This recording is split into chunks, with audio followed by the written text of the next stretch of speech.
Hello mga kasari! It's me again, Jennifer Mihian, tindera ng bayan.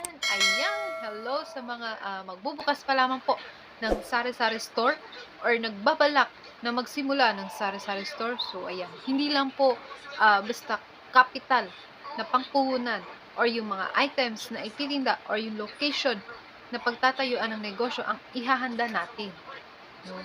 So, kailangan pati po yung sarili natin, yung kalooban natin, maging ready po tayo sa kung ano man ang mangyayari sa ating negosyo. Unang-una, dapat handa po ang loob natin.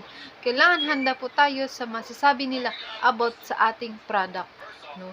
Kung ano man yung masasabi nila na labag or hindi maganda about sa product natin, kailangan ready po tayo doon. Kailangan alam natin kung paano natin mapagtatanggol yung ating items. Katulad na lang po ng ang taas daw ng presyo natin.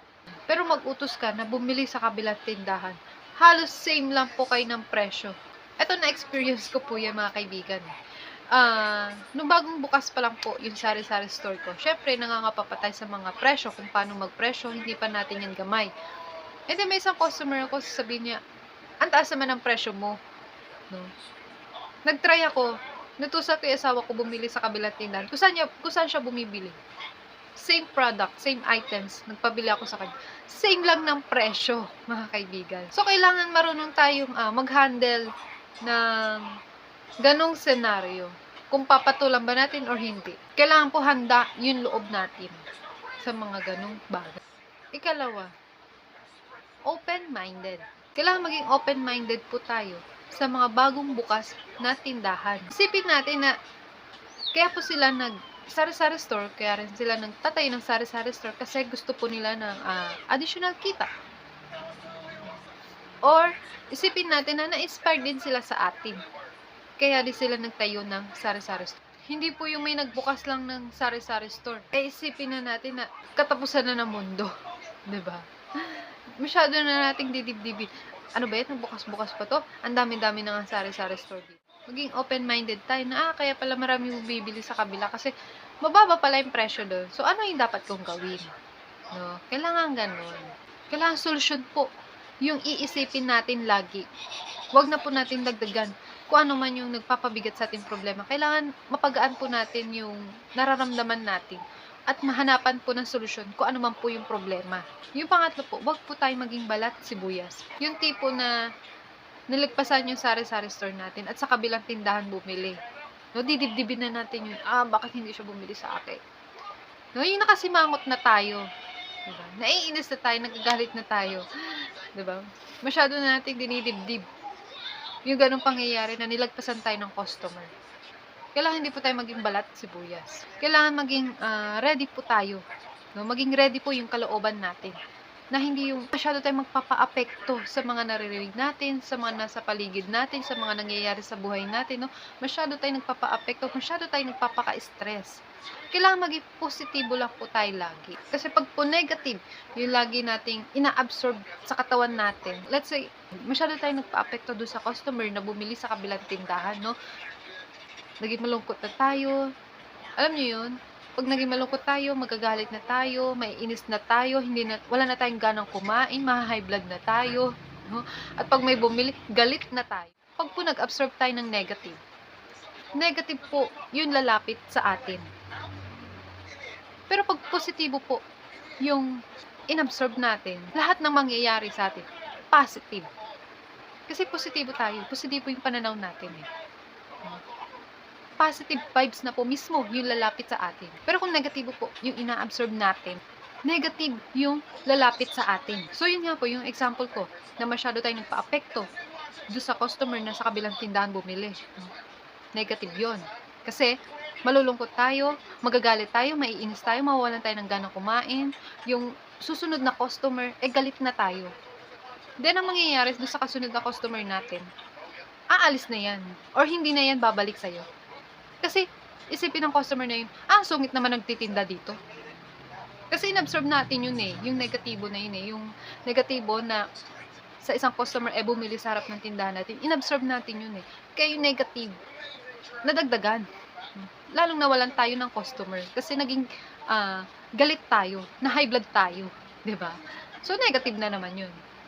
Plus nagkaroon pa ng sakit. na high blood nga, nawalan ng ganang kumain. So, negative ang lalapit kapag nag-absorb tayo ng negatibo. Pag naging negative yung pananaw natin sa buhay.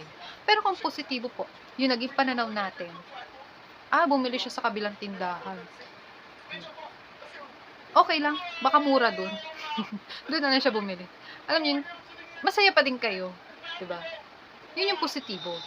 Masaya pa rin tayo, tinutuloy pa rin natin yung mga ginagawa natin, let's say naglilinis tayo, at least hindi ako na storbo kung sa akin siya bumili. Diba? Positive vibes lang, positibong pananaw lang. At least natapos mo yung ginagawa mo. Hindi mo nakaligtaan kung ano yung ginagawa mo, natapos mo siya. Diba? At may bumili. May kasunod na bumili. Hindi ka galit.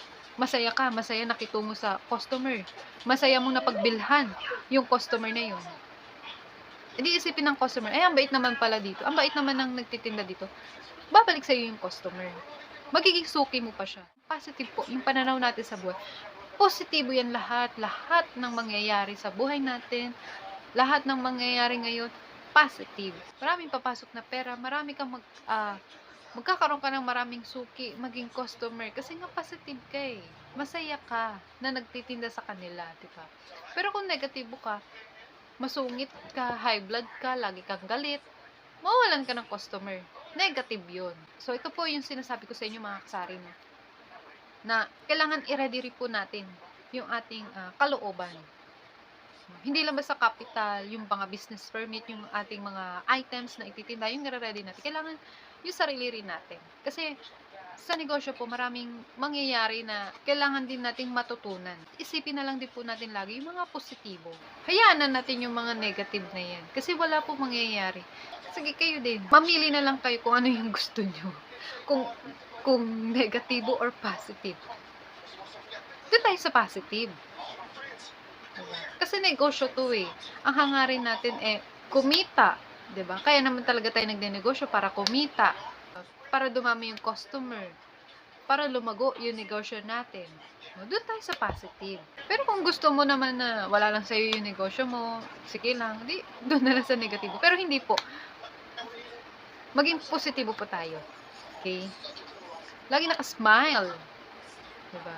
Mas masarap mabuhay ng masaya nang wala kang galit sa puso. Yung mga tumal days, gawin natin positibo yan mga kasar. Pero nangyayari naman po talaga na sa negosyo, mayroon at mayroong tumal days, lean season. So, sa ating sari-sari store, kahit matumal yan, tuloy lang po tayo.